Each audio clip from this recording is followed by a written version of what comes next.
ஊர்லேயே one of the best பிரியாணின்னு சொல்லக்கூடிய ஹோட்டலுக்கு தான் நம்ம இன்னைக்கு லஞ்சுக்காக போயிருந்தோம். என்னென்ன சொல்கிறோம் பாருங்க, கம்பி கட்டுற கதையெல்லாம் எடுத்து போடுறாங்க. நம்ம காடு மேடெல்லாம் கஷ்டப்பட்டு அலைஞ்சு திரிஞ்சு நம்ம சேலம் பைபாஸை கொஞ்சமாக பிடிச்சி அந்த வழியாக போய் கஷ்டப்பட்டு கண்டுபிடிச்சி குமரன் மாளிகை, அதாவது ஹாப் டெய்லிக்கு ஆப்போசிட்டில் இருக்கக்கூடிய ஒன் ஆஃப் த ஹோட்டல் தாங்க இந்த ஹோட்டல் பேலஸ்ன்னு சொல்லக்கூடிய நஃபி பிரியாணி சென்டர்.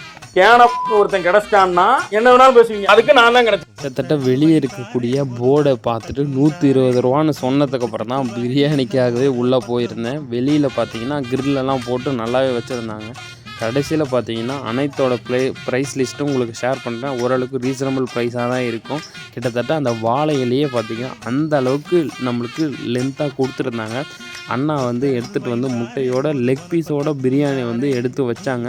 கிட்டத்தட்ட அந்த பிரியாணியை வந்து எனக்கு ராவாக சாப்பிட்டா தான் பிடிக்கும். அது கூட பச்சடியோ இல்லை அந்த ரைத்தாவோ தொட்டு சாப்பிட்டா அந்த பிரியாணியோட டேஸ்ட், அத்தன்டிக் டேஸ்ட் வந்து தெரியாது. அதனால் நான் ராவாக சாப்பிட்டு தான் எனக்கு கொஞ்சம் பழக்கம். இதோட டேஸ்ட் வந்து ஆவரேஜாக இல்லை, கொஞ்சம் அபோவ் ஆவரேஜாக இருந்தது. நீங்கள் இந்த சேலம் வழியில் நீங்கள் அரூர்லேருந்து ட்ரை பண்ணணும்னு நினச்சா ஒன் ஆஃப் த பெஸ்ட் ஹோட்டல்னே நான் சொல்லுவேன். மறக்காமல் இந்த ஹோட்டல் ட்ரை பண்ணுங்கள். நான் 5க்கு 4 வந்து ஸ்டார் கொடுப்பேன். அரூரில் இருக்கவங்க மறக்காமல் இந்த ஹோட்டலை ஒரு டைம் விசிட் பண்ணிடுங்க. நன்றி.